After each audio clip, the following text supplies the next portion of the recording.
Sau tất cả mình lại chung lối đi, đoạn đường ta có nhau,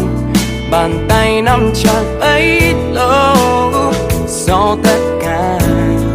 mình cùng nhau sẽ chia,